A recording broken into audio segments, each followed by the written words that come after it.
vendredis, on fait le point avec notre préfet de la MRC de la Matapédia, Chantal Lavoie. Bonjour Chantal! Bonjour! Grosse semaine, c'est la réouverture, on se prépare à la réouverture des garderies, de l'école primaire, des écoles primaires. Et en début de semaine, il y a eu aussi la réouverture des commerces, de certains commerces. Mm-hmm. Effectivement, ben c'est sûr que, comme on le dit, hein, les écoles, les parents devaient se prononcer s'ils envoyaient leurs enfants à l'école primaire. Je sais qu'au niveau de la commission scolaire, là, on en a parlé avec la commission scolaire, il y a beaucoup de préparatifs, ça exige beaucoup de préparatifs.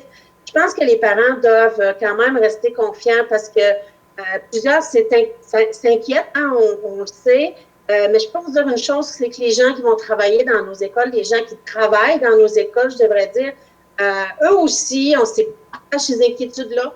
Même leurs enfants, à eux aussi, vont vivre dans ce contexte-là. Fait que c'est sûr que les mesures vont toutes être prises là, pour que votre enfant soit en sécurité, pour aussi essayer d'éviter au maximum, je dirais, toute la possibilité de contagion. Je pense qu'on peut être confiant envers nos personnes là, qui mettent tout ça en branle.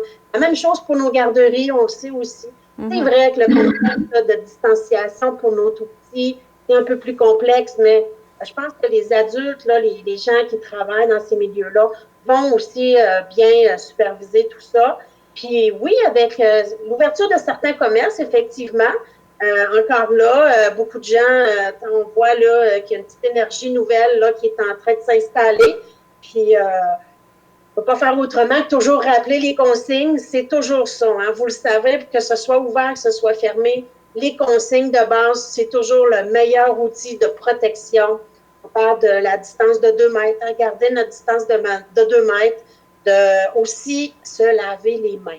Tousser de coude.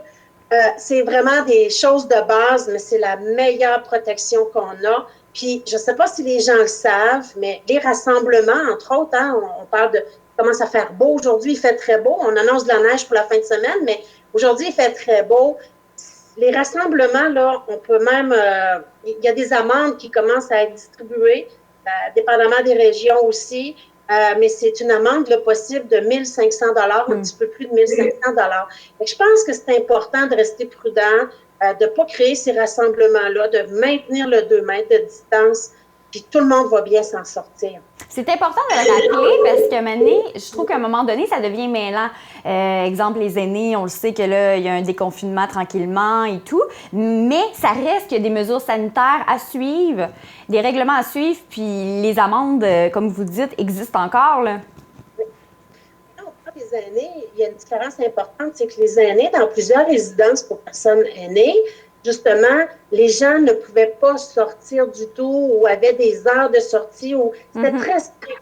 Puis on le sait, c'est correct aussi que ça a été comme ça parce qu'on voit ce qui se passe dans la région de Montréal, beaucoup axé sur nos CHSLD, sur nos résidences personnes aînées aussi. Et je pense que ces mesures-là, et c'est là quand on parle de déconfinement un peu plus pour ces personnes-là, c'est surtout pour ces gens-là qui vivent en résidence où il y a des normes très serrées. Parce que les gens qui habitent à la maison, qui ont 70 ans et plus, n'étaient pas privés de sortie. Il était fortement suggéré de limiter très leur sortie. C'est une petite différence, une petite nuance, mais qui est quand même importante dans le contexte. Après plusieurs semaines, quand tu es confiné chez toi, là, ça devient plus difficile. Donc, cet allègement-là va être profitable un peu pour tout le monde. Le 2 mètres reste là. Fait qu'effectivement, là, il y a quand même ces règles-là. Et quand on parle de commerce, un petit point que je vais ajouter aussi, c'est sûr de s'assurer, hein, les gens aussi là, qui sont très inquiets, là, vous savez, hein, on prône un peu l'utilisation du masque, mais aussi vous pouvez traîner du désinfectant dans vos poches ou quoique les commerces normalement offrent le désinfectant, là, je pense que c'est important. Si ce n'est pas le cas, je pense que vous pouvez aviser le commerce, peut-être de lui dire, ben moi, j'aimerais ça qu'il y en ait là. Je pense que je pense que c'est bien respecté quand même, mais il faudra le faire. Puis s'il n'y a pas personne à l'entrée du commerce pour nous dire lavez-vous les mains, je pense que tout le monde est assez responsable pour prendre le produit puis faire cette désinfection-là. Il m'amène aussi sur un autre sujet qui avait un beau lien avec les commerces. Oui, l'achat local. Ben oui, effectivement. Exact. Je pense que la Matapédia a super bien répondu à l'achat local. Nos entreprises nous ont donné des facilités. Quand je dis nous, c'est les consommateurs, ont développé ce commerce en ligne-là qu'on avait moins développé chez certains. Puis la réponse de la population à encourager ces commerces-là a été quand même très intéressante. J'espère qu'elle va encore se maintenir et se développer parce que c'est un très complexe. Qui est un bel appui à nos entreprises qui, dans ce contexte-là, c'est pas facile, c'est pas évident, les revenus sont amputés aussi. Donc, c'est un bel appui pour nos entreprises comme consommateurs de les encourager puis de les supporter par nos transactions, mais aussi en disant aux alentours, à nos gens, n'hésitez pas à dire que des entreprises qui offrent ça. En fin de semaine, c'est la fête des mères. Ben, pourquoi pas offrir un beau cadeau, Matapédia. Hein? Donc, je pense que l'achat local, là, c'est quelque chose qui est vraiment important. Puis, vous savez, demain, quand la pandémie, dans plus, ça sera plus loin, là, mais pas demain matin, mais demain, dans un... Bientôt.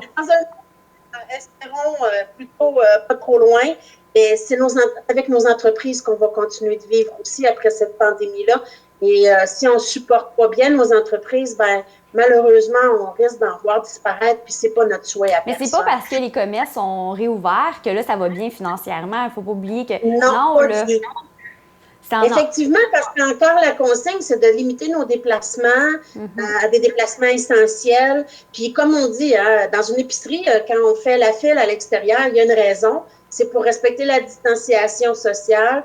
Donc, une épicerie, ça fait moins de clients qui rentrent et qui sortent. Donc, effectivement, je dis l'épicerie, ça peut être la pharmacie, ça peut être n'importe quel autre commerce. Un client à la fois, ben c'est pas le même achalandage, puis c'est pas le même achat, le même nombre d'achats non plus et tout ça. C'est un petit peu plus complexe pour nos achats, mais je pense qu'on va s'en sortir, puis faut prendre le temps de le faire, puis surtout d'encourager nos entreprises. Même si la vie reprend son cours tranquillement, le secteur d'événementiel et de culture n'est pas prêt à réouvrir, même on parle de 2021. Là. Donc, il ne faut pas... Oui. Bien, le gouvernement a annoncé qu'au niveau des événements culturels, sportifs et tout ça, présentement, jusqu'au 31 août, il n'y a rien qui se passe. Est-ce que ça sera extensionné? On ne le sait pas encore. On parle de pas de rassemblement, c'est aussi ça, hein, dans les festivals, dans les événements. On est proche, il y a beaucoup de gens autour de nous, il y a beaucoup de... ce matin, moi, ce que j'aimerais, c'est qu'on apporte une petite pensée, justement, ces organisations-là, à tous les bénévoles, à tous les gens là, qu'on côtoie, qui travaillent fort au sein de ces organisations-là. Normalement, là, actuellement, ils seraient à pied d'œuvre là, pour organiser, je ne sais pas, le Salon des mots, hein, on a vu qu'il a été annulé, reporté en 2021, la fête des guitares, Fort Cozap, les centenaires qui devaient avoir lieu cet été qui ont été reportés. Donc, je nomme que ceux-là, là, je sais que j'en oublie, mais je ne veux pas offusquer personne, mais je pense qu'il faut avoir une pensée puis de dire, ben c'est triste parce que même au niveau de notre dynamique matapédienne, c'est des événements, on sait, on se rassemblait, on vivait des événements heureux, c'était plaisant, on accueillait des gens de partout. Donc, oui, on met ça un peu sur pause, mais moi, je veux faire un clin d'œil ce matin à ces gens-là qui ont mis ça sur pause, mais qui travaillent. Il y en a quand même qui travaillent encore, là, puis qui travaillent fort pour offrir quelque chose de beau en 21, puis... Oui.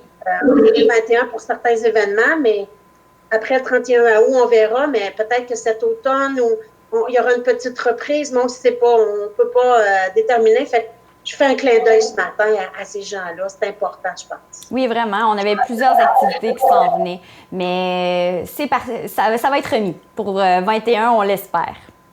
Bien, c'est ce qui est priorisé, là, mais c'est sûr, comme on dit, oui, on reprend un petit peu la vie, mais c'est pas la vie normale, c'est la vie différente. Il faut pas l'oublier, je pense que c'est vraiment important. Nos petites habitudes, il faut les changer un peu. Mais je pense qu'il y a moyen de trouver quand même un équilibre là-dedans. Essayer de trouver quand même, là, avec le beau temps qui arrive, ça va nous aider un petit peu aussi à pouvoir profiter un peu de l'extérieur, ou quoi qu'il y en a qui en profitent toute l'année. Hein, l'hiver, il y a beaucoup d'adeptes de l'hiver aussi. Mais c'est un changement de saison. Les fleurs vont sortir. On voit là une petite énergie qui est là. J'espère que cette énergie-là va venir tous nous gonfler, je vais le dire comme ça. Parce que c'est sûr que les événements actuels viennent tous changer notre vie, notre rythme de vie et tout ça. Fait que, mais je pense qu'il faut pas oublier aussi qu'on est tous là-dedans. Notre solidarité va faire qu'on va être fort puis qu'on va passer au travers. Et moi, je suis confiante. La Matapédia, c'est une, je dirais, elle a toujours été capable de se tenir debout dans les moments difficiles. C'est une combattante, c'est le mot que je cherchais. Je pense qu'on va être encore là-dedans. Puis d'ailleurs, je le vois ce mouvement-là de solidarité, d'entraide entre les voisins, entre les aînés, les jeunes. Et je trouve ça tellement beau des fois aussi. Il faut voir le bon côté, la beauté de la chose dans notre environnement. Puis je pense qu'il y a des belles amitiés qui vont se créer à long terme aussi. Puis oui, c'est sûr. L'utilisation de nos médias électroniques, je pense que c'est quelque chose qu'on a découvert aussi sous un autre angle. Fait que, comme disent certaines personnes, des fois, on se sent loin en étant proche. C'est la présence physique, je pense, qui nous manque beaucoup. L'affection aussi. Je voyais ce matin sur Internet, il y a des belles petites idées des fois aussi. Il n'y a pas que des mauvaises choses, il y a des très belles choses. Il y a une enseignante qui disait qu'elle a pris un bâton de hockey et elle a dessiné un petit chien. Un petit chien qu'elle a collé sur la palette de hockey. Puis pour elle, quand elle marche dans la rue, elle traîne son petit chien, entre parenthèses, là, en papier. Mais elle dit que ça démontre aux gens la distanciation qu'il faut faire. Il y a des petits trucs comme oui, c'est vraiment une belle initiative. Et merci beaucoup, Chantal Lavoie, préfet de la MRC de la Matapédia. Merci beaucoup et à la semaine prochaine. Merci, bonne semaine. Au revoir.